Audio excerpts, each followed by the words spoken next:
Hello, everyone. I'm Michelle Freeman, Realtor with Edina Realty, I'm Steve Mohabir, loan officer with Edian Realty. and you're watching Tea Time Tips. How's it going, Steve? Going great. How about yourself? Busy and great and chaotic all at the same time, but I'm going to take it all. Welcome to spring market again, right? Welcome to spring market. Yeah. And we, meaning our office, has thrown in an extra little zinger because we're having our office remodeled right now. So I think I should explain. That's why we are both dealing with our not usual mugs that we're sipping and toasting in our tea time tips. So it's because things are in boxes now. So That is true. and you are in your new space, which now has a window, which is super exciting. Very big deal. Yeah. Welcome to the window land. Thank you. You're welcome. But we were chatting because this crazy market, I this weekend have sellers who we sold their house last weekend over Easter, because why not? Easter, Ramadan, and the Passover. So like trifecta of holiday weekend. And now we have to find them a place. And they are contingent on this property selling.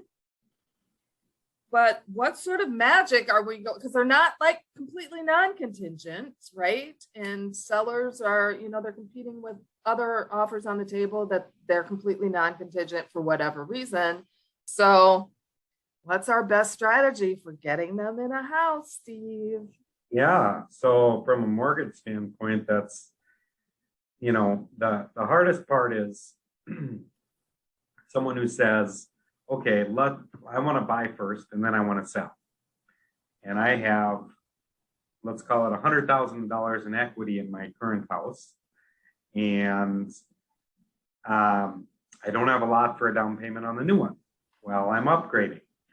So how do we make that work? And the way I look at it from a mortgage side of things is, what's the end loan you want to end up with, right?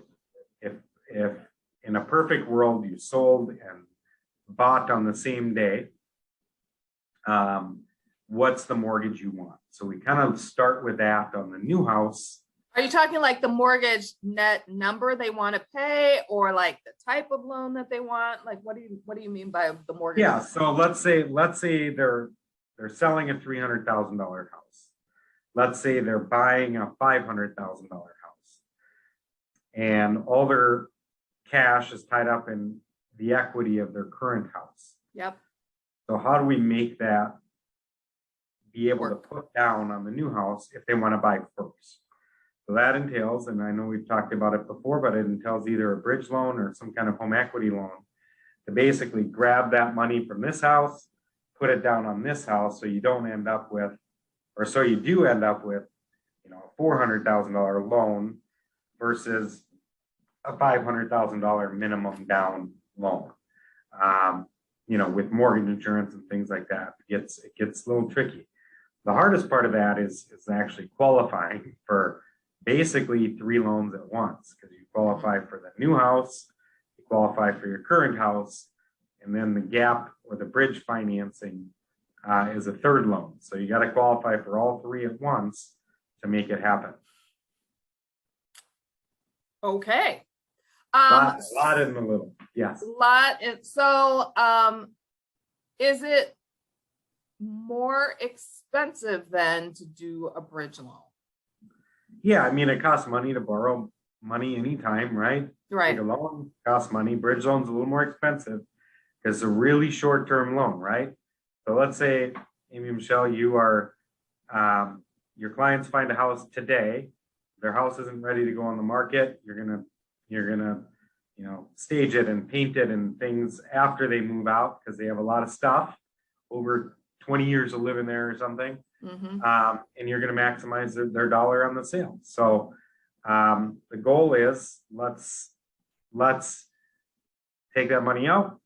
And it does, long story short, yes, it costs money to borrow at any time. But it's still, you're paying for convenience, right? And flexibility. Yeah, But it's still somewhat affordable to help you move to get to the next finish line. Is that what I hear you saying? yes, absolutely. And I'll ask you, getting to the next finish line, what offers are being accepted right now and multiple offers and things like that? What, you have a couple different contingencies on the purchase agreement. What are you seeing working and not? I am telling people it's a tougher go round if you are contingent on the sale of a property on any sort. So even if we're just waiting for it to close, that is still some convincing that I have to do to the listing agent that, hey, we're through the appraisal process, like legit, we're just waiting to close on this property. Nothing should fall through at this point. If you have anything short of that, it gets a little more waffly. Not to say it can't happen, because I am a firm believer that if it's meant to be your house, it will be your house. But it definitely, you're going to get some pushback, and there's some conversations that need to be had so that I can help bring the listing agent on board with what we have going on. And then to couple that, I also have them talk to you, right? And I asked you to call them and sort of just say, yep, they're all solid and good to go from a financial standpoint, as far as you can tell. So that's sort of, there's always conversations being had. Yeah. That's what I'm seeing. And working. it's ever evolving, especially in this market, right? When it warmed up 2 weeks ago, I mean, there were people out and about in full force, and it cools off a little bit. We get some extra snow and cools off a little bit. It's true. So, it's true. I think we're going to still have a pretty robust market through the summer and that kind of stuff. So it's definitely something. Good. Well, it just always goes back to what we always say, that it is important to have you, the lender, me, the realtor, and the purchaser / seller, all in the conversation as early as possible, because in this market, it really is about strategy and just coming up with the best strategy all around, instead of playing catch up on one segment of that or another. So I agree. Yeah. And the earlier the better. And there's some locking programs. You can lock early. And how long can you lock with some of them? The kind of the best one, I think, is a 90-day lock. Nice. Before you find a house. So in Nice. private state environments, it's a really nice program to do. You're speaking all the right language once again, Steve. Here is a random trivia as we're wrapping up. I got so excited because Saturday morning, I woke up to one of my new listings being a meme on Reddit. I'm so tickled. I never knew that was a career goal, but it was. I think that is fantastic. And I did see that, and it was great. Yeah. And very true.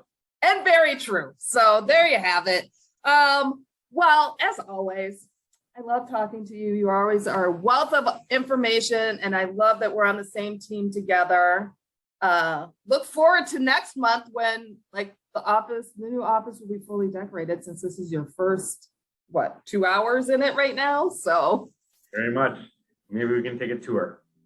wouldn't that be exciting? Okay, Yeah. Stay tuned, peeps. Next week, a tour. All right, everyone. Well, I'm Michelle Freeman, Realtor with Edina Realty. I'm Steve Mohabir, loan officer with Edina Realty Mortgage. And you've been watching Tea Time Tips.